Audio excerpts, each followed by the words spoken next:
Hey there, it's Lisa. Welcome back to day 4 of the Just Breathe challenge. Breathe your way to more peace and calm in under 2 minutes a day. And actually, each of these breathing exercises are less than 2 minutes, but you may use more than one in a day. So we may say like up to 10 minutes a day, depending on how many techniques you use and how often through your day. But either way, 10 minutes a day, I think we can all spare for a little more peace and calm in our lives. Today's breathing technique is all about balancing. So it's really good to balance your mood and your energy. And the way it works is we're going to be doing alternate nostril breathing. And your breathing nostril, oddly enough, is connected to the opposite side of your brain. So if you think back to high school biology class, you may have learned about your eyes and how what you see in your eyes crosses over and gets processed on the other side of your brain. Same with the nerves going to your body parts. Your left hand is processed on the right side of your brain and vice versa. Same with your nostrils. And I first learned about this in yoga, and I thought it was really strange, and I really didn't believe it until I tried it out for myself. But apparently, you breathe primarily through one nostril at a time, and it alternates with the cycle of the day, so your diurnal cycle, and it alternates about every 45 minutes to an hour. So if you actually just stick your fingers up to your nose and breathe, you may feel more air passing in and out through one nostril versus the other. Or if you block one nostril and try to breathe, you'll notice that it feels easier to breathe through one side than the other. And that actually switches back and forth throughout the day. And the side that you're breathing through primarily, the opposite side of your brain is active. More active at that point. So the different hemispheres of our brains each have their own kind of unique strengths and abilities. And if we can breathe through both sides at the same time, that can help balance out mood and energy. So here we go. This is what we're going to do. I like to start on the right side. And you can use either your right hand or your left hand. It's totally up to you. If you're using oils with this, you can actually take a drop of essential oil, place it right in your palm. Again, making sure you're using really, really pure essential oils, not something that you bought at a, what are those called? The chain store. That's the one. If you bought your oil at a chain store, it's probably not a good quality. If you bought it at a private health food store, it may be something better. Or I use doTERRA oils because they are the safest, purest, most effective. Either way, if you're breathing in an oil, you want to make sure it's really, really pure so that you're only breathing in clean and not harmful chemicals. So if you want to use some oil, you can place a drop right in your hand.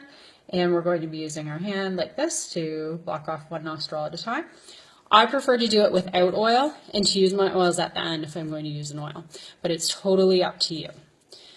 And you can use whichever hand feels more comfortable. One note about which fingers you're going to use. In yoga, often it's done with the thumb and baby finger. I don't really find that comfortable.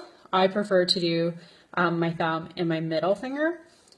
You may be tempted to do your index finger, but they recommend against that in yoga.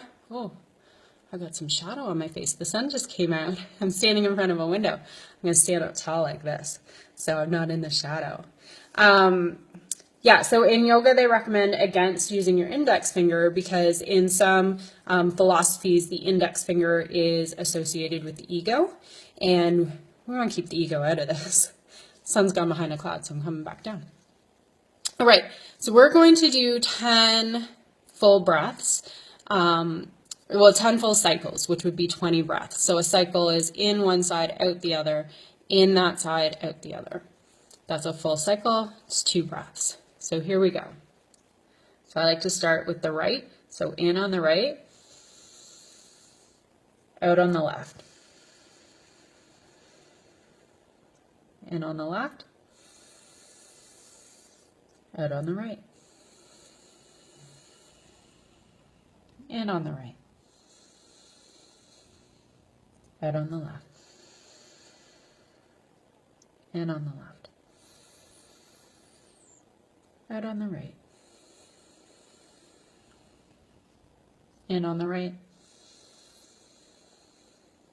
Out on the right. Left. In on the left. Out on the right. In on the right. Out on the left. In on the left. Out on the right. In on the right. Out on the left. In on the left. Out on the right. So I actually said we were going to do 10 cycles. I only did 5 cycles, 10 breaths. You can do more on your own. I just wanted to keep it a little bit shorter just for the sake of the video. So I'm feeling a little more relaxed now. Hopefully you are too. So a good time to use this would be when you need an energy pick-me-up or a mental shift. So I like to do this in the morning as part of my morning routine when I'm first waking up, help energize my body, help get me in the right frame of mind for my day. I do it along with a little bit of movement and meditation and journaling when I have time. That's not every day. But my goal is to kind of get up 20 minutes early and do about 5 minutes of each of those things. And then another good time to use this is during times of transition during the day. So for example, if you go to work, before you come home from work, maybe after you've parked your car or when you've just gotten into your car, you could do a quick 5 or 10 rounds of alternate nostril breathing to just kind of help you shift out of your work mindset and shift now into your home mindset. It can also be helpful as kind of a pre-bed routine. I wouldn't do it in bed typically. I do more of like the breath watching in bed if I was wanting to relax, because the alternate nostril breathing can stimulate your mind a little bit. So I find it's better for me earlier in the day or, you know, a little bit before I go to bed. But anyway, those are my tips for alternate nostril breathing for you and for how you can balance mood, energy, thoughts, and emotions. What I'd like you to do is actually comment below if you're watching this on Facebook and let me know when in your day you would use this breathing technique, and then actually go and start using it every day. Maybe put it into your calendar, whether you've gotten an alert on your phone that you can use or like an actual physical calendar that you can write it into. Just put that prompt in there to remind you. And if you're not watching on Facebook, grab your journal and write down when in your day are you going to use this, and then schedule it into your day. Because if we just think when will we use it and then forget to actually use it, it's not going to benefit us. So what gets scheduled gets done, so schedule it in. All right, tomorrow is day 5, and we are going to be doing Breath of Joy, which is a really fun one. So I look forward to seeing you back on day 5 for Breath of Joy. Take care and enjoy some peace and calm tonight.